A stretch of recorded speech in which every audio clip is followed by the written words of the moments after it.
Filipenses capítulo 4, eu vou ler do verso 10 ao verso 13, que diz o seguinte: alegrei-me sobremaneira no Senhor, porque agora, uma vez mais, renovastes a meu favor o vosso cuidado, o qual também já tinhais antes, mas vos faltava oportunidade.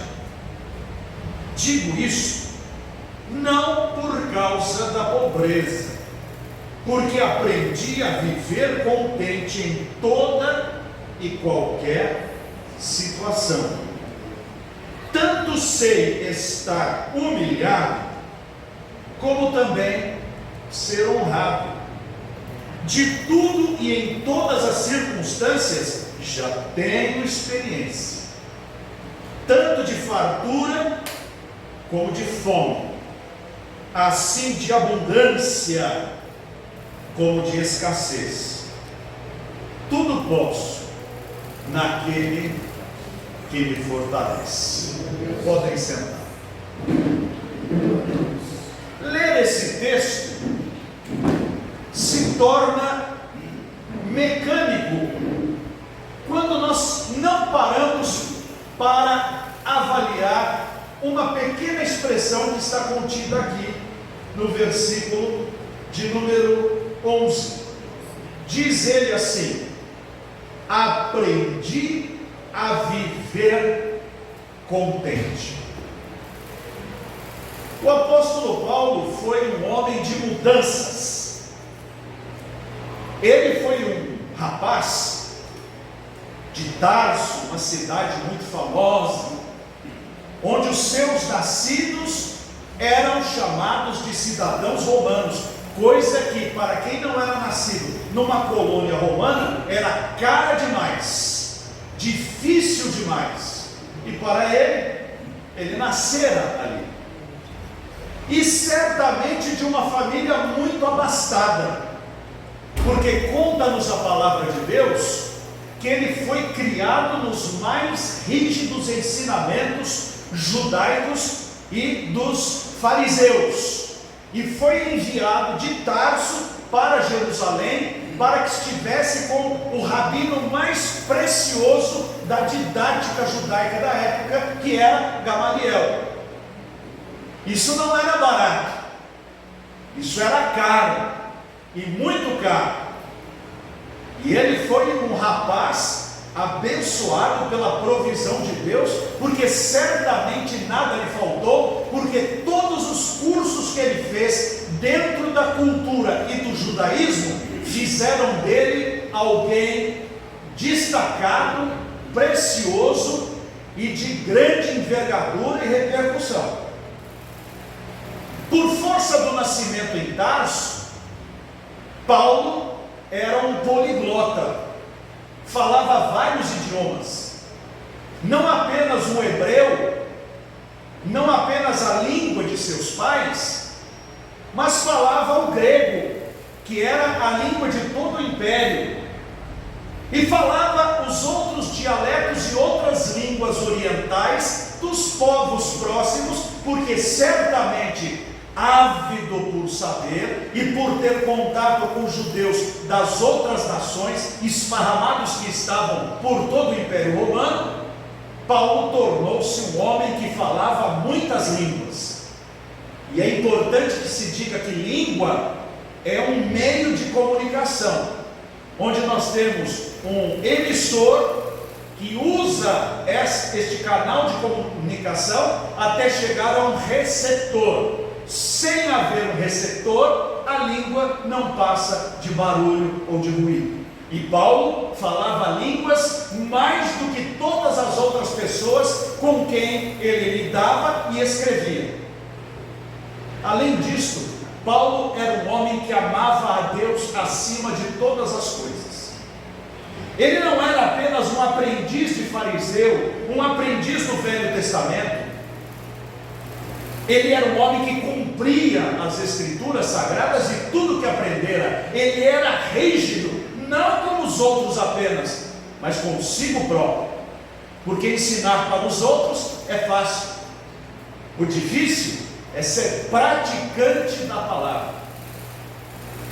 Alguém me disse esta semana: há pessoas que me pedem oração por um parente que ainda não recebeu Cristo no seu coração, ainda não foi regenerado, e tenho orado por esta pessoa para Deus regenerá-lo, mas percebo que a própria família que pede oração por esse que não é convertido, não vive a vida cristã.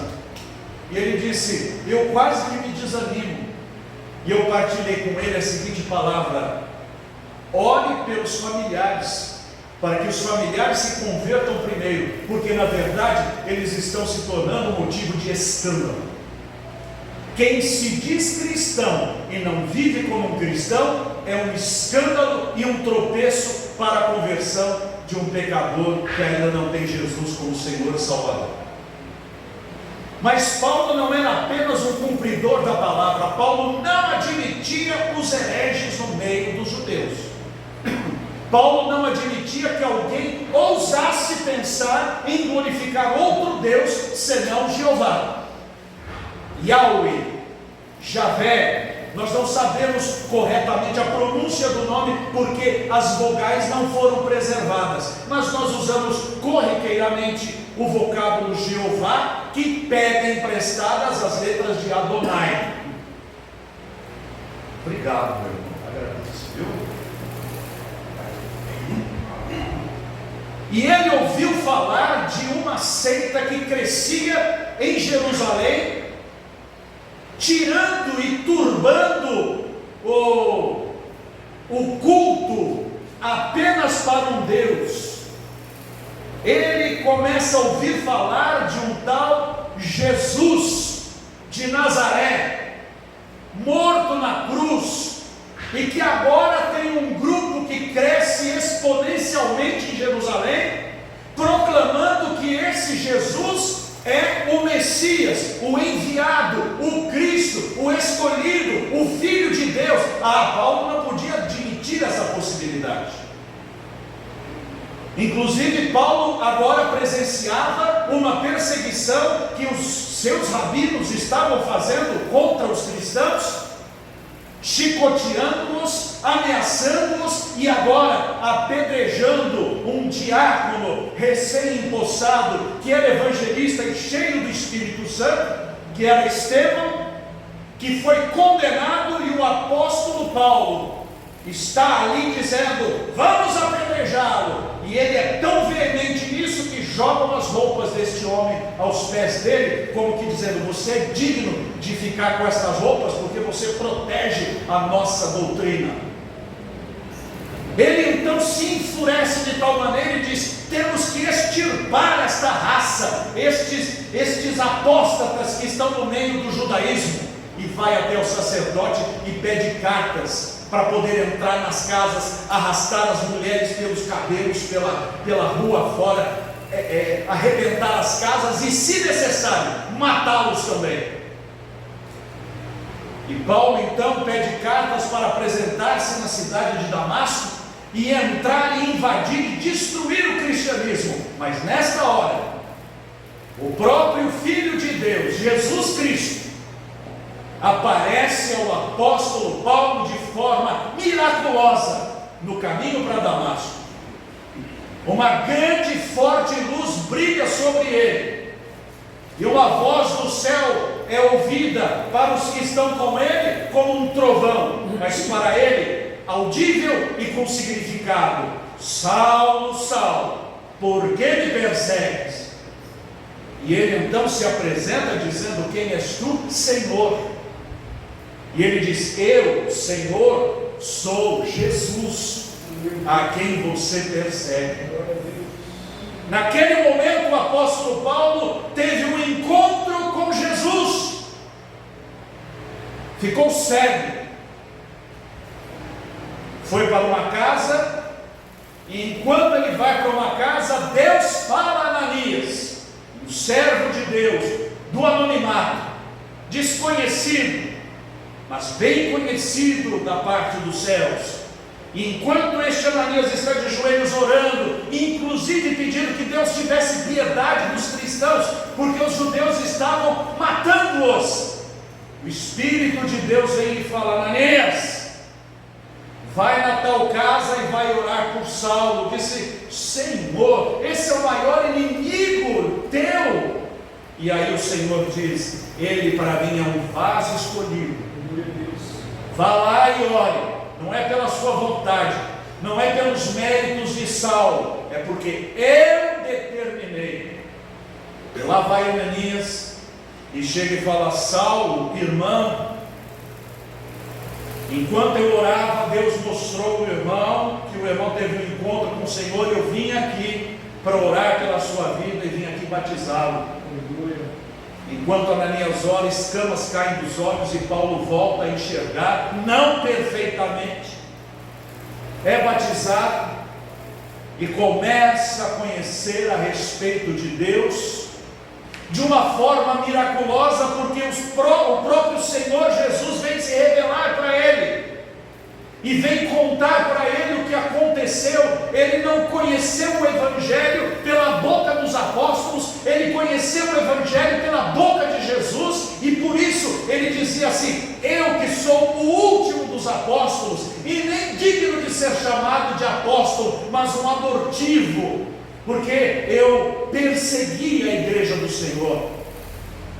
Então agora Paulo, que vai para Damasco perseguir os cristãos, chega em Damasco e começa a pregar que Jesus Cristo é o Messias, o Filho de Deus, aquele, o esperado das nações. E o povo judeu fala: mas espera aí, Jerusalém investe nesse rapaz, paga a passagem dele, todos os custos dele para ele vir aqui perseguir, agora ele vira um deles.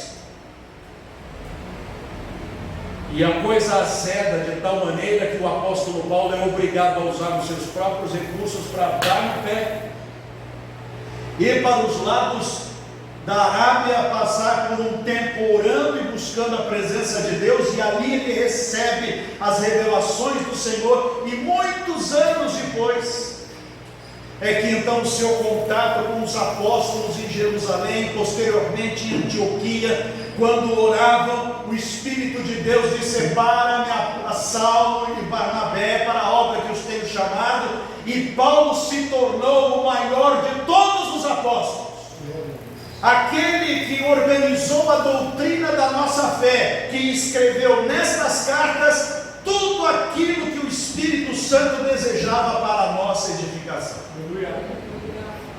Só que a vida de Saulo, agora transformado em Paulo, não foi fácil.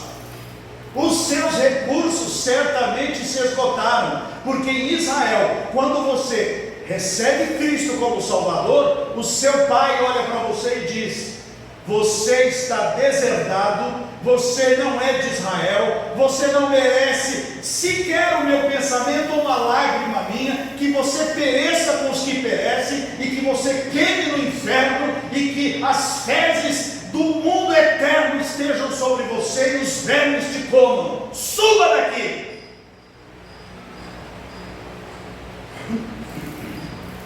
Agora Saulo vai se dedicar a fazer exatamente o oposto que ele fazia. Ao invés de perseguir a igreja, ele vai pregar o Evangelho e instalar de cidade em cidade as igrejas do Senhor Jesus. Chegando em alguns lugares, ele recebera da igreja de Antioquia e de outras igrejas sustento para o seu trabalho, para que ele se dedicasse à palavra. Mas em outros lugares, ele decidiu fazer com que o seu ofício, que ele aprendera como profissional, que era construtor de tendas, de barracas, que ele, através deste seu trabalho, ele se sustentasse momentaneamente, enquanto não recebia recursos do povo de Deus para a sua mantença e para o seu trabalho. E ele dizia: digno é o obreiro do seu sustento.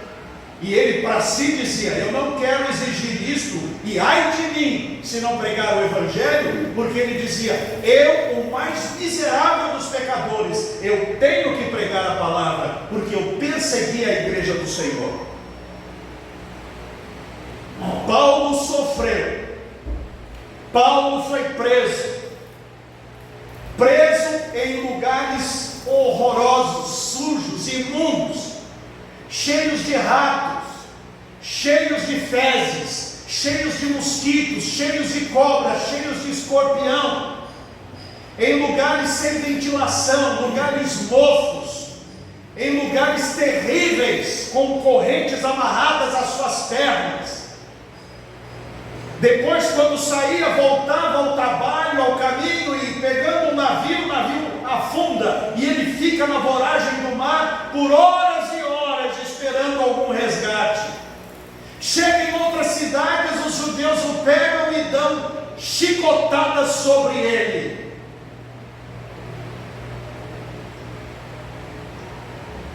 Agora Paulo, ao escrever aos Filipenses, nos declara que ele estava passando por necessidades. Ele não tinha mais recursos para a sua sobrevivência.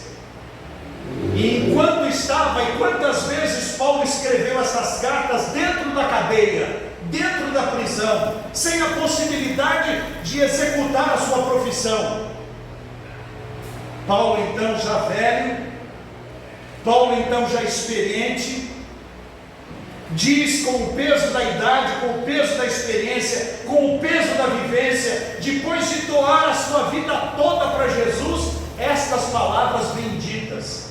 Ele diz assim no verso 10: alegrei-me sobremaneira no Senhor, porque agora, uma vez mais, renovastes a meu favor o vosso cuidado, o qual também já tinhas antes, mas vos faltava oportunidade. Paulo está dizendo: vocês me mandaram uma oferta, vocês me mandaram sustento, vocês me mandaram recursos, numa hora em que eu precisava, e eu fiquei muito feliz, e eu sei do coração de vocês, porque só faltava a oportunidade de mandar, agora encontraram, e eu estou feliz. E no verso de número 11, ele declara a base para o que eu gostaria de dizer para os irmãos. Digo isto não por causa da pobreza, ou seja, Paulo estava pobre. Era bom que os pregadores da prosperidade pudessem ler esse texto e saber que o maior de todos os apóstolos foi talvez o mais pobre de todos os apóstolos. Ele vivia na pobreza, não escolhida, porque ninguém escolhe pobreza sem um objetivo principal. Há pessoas que querem ser pobres para ganhar o reino dos céus através da pobreza, então comem comida estragada, ficam presas, mas isso não salva ninguém, porque quem salva é Jesus.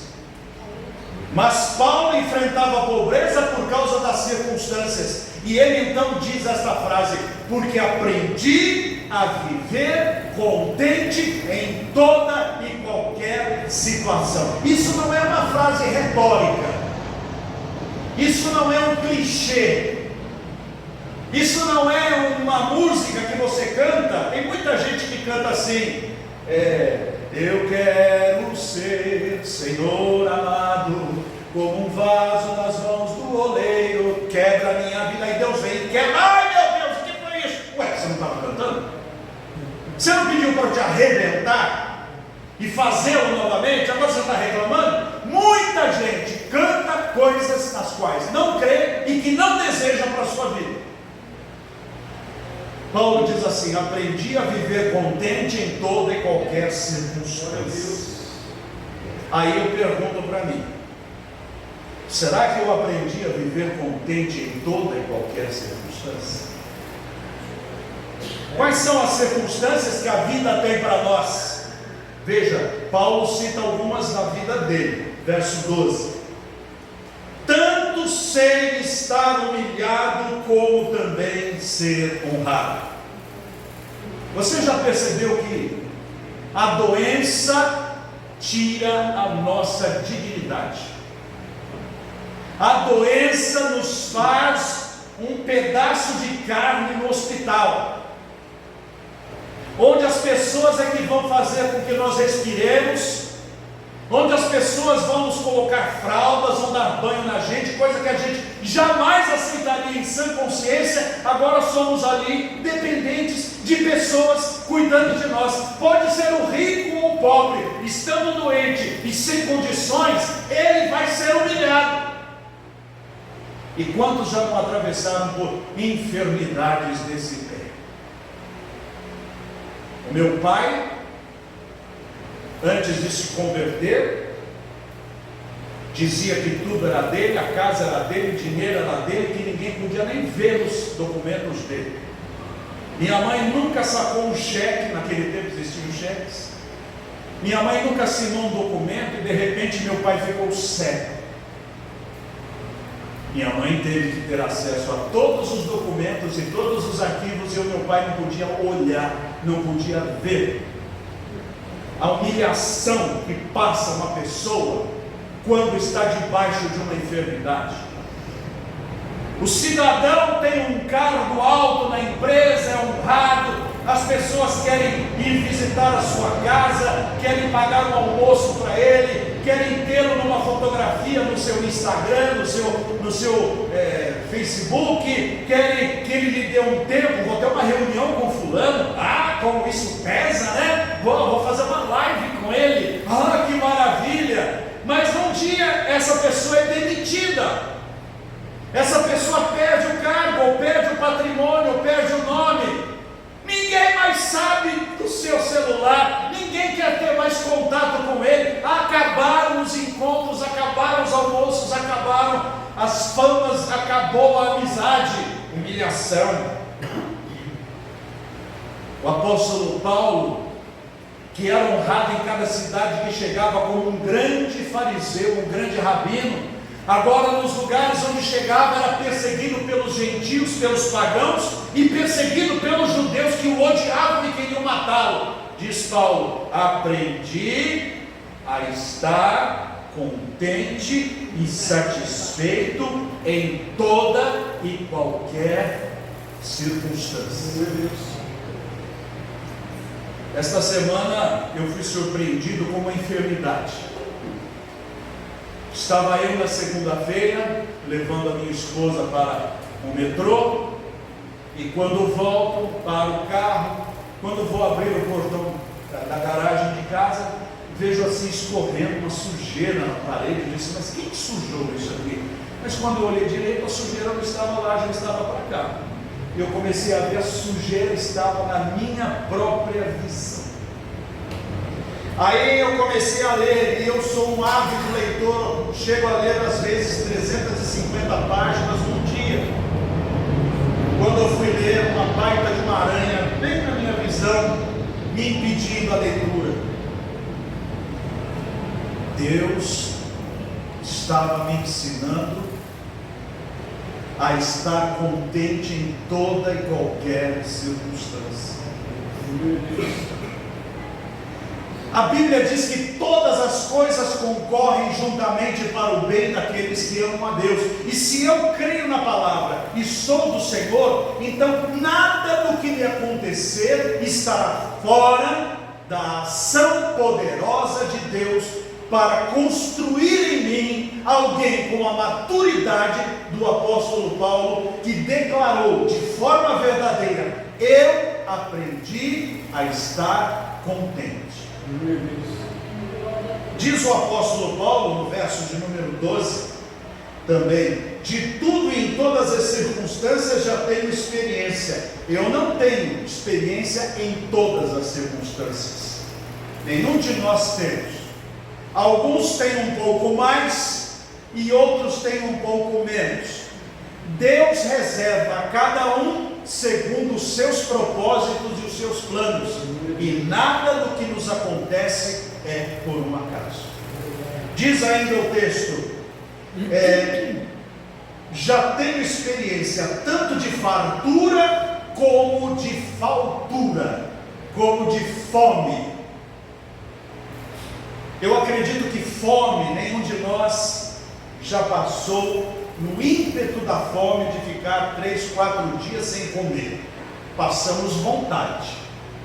Às vezes você tem apenas um alimento, mas não tem condições de ter outros à sua disposição. Isto nós já sabemos. Mas Paulo passou fome. E aí, como nós ficamos com o texto que diz: fui moço e agora sou velho, mas jamais vi o justo passar necessidade ou mendigar o seu pão. Como fica? Fica da seguinte maneira: se por amor a Cristo eu tiver que sofrer até a fome, bendito seja Deus. Glória a Deus. Mas, com a graça de Deus, comida nunca faltou na minha mesa, mas Deus reserva em algum tempo da nossa vida uma condição financeira melhor, onde nós podemos ter o básico e mais algum agrado. E em outros momentos, Deus reserva apenas o básico. E em outros momentos, Deus permite que outros irmãos nos ajudem com aquilo que está nos faltando. Como diz o próprio Paulo em outra carta: aquele que tem muito não sobra, e aquele que tem pouco não falta, porque nós dividimos aquilo que temos para suprir as necessidades uns dos outros. Mas muitos cristãos que se convertem, entre aspas, são ensinados de que o Evangelho é prosperidade, é riqueza, não falta dinheiro, e vão procurar esses gurus malucos que se dizem cristãos, que até batizam, que pregam e que dizem que o crente tem que ficar rico, e quem não fica rico é porque não pegou o código. Falsos profetas. Porque o verdadeiro profeta de Deus aqui está dizendo: eu aprendi a passar por necessidades. E quando você passa por necessidades, quando o Senhor vem com provimento para você, a primeira coisa que faz é dividir o que você tem com quem tem menos. Quando você sabe o que é a dor da necessidade, seja ela de comida, de roupa, do pagamento de uma conta de água, de luz, de um IPTU, de um IPVA, de um remédio, de um médico, quando você recebe o suprimento, você tem piedade daqueles que não estão iguais a você. Então, você aprende, e diz o texto também aqui, ter abundância como ter escassez. Paulo diz: eu aprendi. Se ele aprendeu, isso é um processo, é um ensinamento, é uma lição que Deus está dando para nós, para que nós, com a graça dele, aprendamos a dar graças por tudo, não por alguma coisa, mas dar graças diariamente por tudo. Há um antigo hino de Feliciano Amaral, ele cantava, preciso saber quem é o autor, que diz: graças dou por esta vida, pelo bem que revelou. E ele vai fazendo ali, dizendo: graças dou pela oração atendida e pela prece que falhou, graças dou pela saúde e também pela enfermidade, graças dou pelo sorriso e também pela lágrima que caiu, graças dou. Nós somos chamados a dar graças, e estas graças não podem ser da boca para fora, porque há muitas pessoas que celebram, há muitas pessoas que fazem bastante ruído, mas dentro do coração elas não estão de fato dando graças, elas estão reclamando, dizendo: eu tenho que fazer o meu show. A verdadeira gratidão vem de um coração que diz assim: Pai de amor, eu tenho muito mais do que eu mereço. Lembra do irmão Joabe, da nossa Boas Novas? Eu perguntava toda vez que chegava à igreja, ele era o tesoureiro da igreja: irmão Joabe, como está o senhor? E ele dizia: pastor, estou melhor do que mereço. Mas falava por convicção, falava de verdade. E é assim que Deus espera que nós sejamos. Pessoas que aprendam a viver contente em toda e qualquer circunstância. Com a ajuda da minha amada esposa, minha companheira, mulher segundo o coração de Deus, eu tenho tentado me acostumar com o meu novo olho, com o problema que eu tenho. Há estudos que dizem que em 6 meses ou 1 ano, essa sujeira cai. Mas para quem está com problema, 6 meses é uma eternidade multiplicada à 10ª potência, porque nós gostaríamos que fosse ontem que já tivesse consertado, ou então pode não acontecer nada. E se nada acontecer, como é que eu estarei? Tenho que aprender a estar contente em toda e qualquer circunstância. Saí de uma empresa, não fui indenizado, não me pagaram. E agora? Aprenda a viver contente em toda e qualquer circunstância, porque se eu confio no meu Deus, a provisão não vai vir da mesma porta, virá de outra, porque Deus tem recursos que ultrapassam a nossa imaginação. Vivo hoje, com a graça de Deus, feliz, pregando a palavra, tanto na igreja onde sou membro, como aqui que eu também me sinto membro, mas principalmente num canal de internet, o Ministério Essência Cristã, onde já estou com 500 mensagens arquivadas. Começamos com 0 membros em 2021 o canal, quando começamos a rodar eram 1000, estamos chegando agora a 9.300 pessoas. Isso não significa R$9.300, não significa nenhum real, que eu não ganho um tostão. Hoje Elaine e eu estávamos vendo um hino americano, e o louvor daquele hino era chuvas de bênçãos, e interromperam o hino, porque é um canal monetizado, e dizendo assim, vem para a folia do carnaval, e aí voltou o hino. Eu disse, eu não quero isso nos meus vídeos.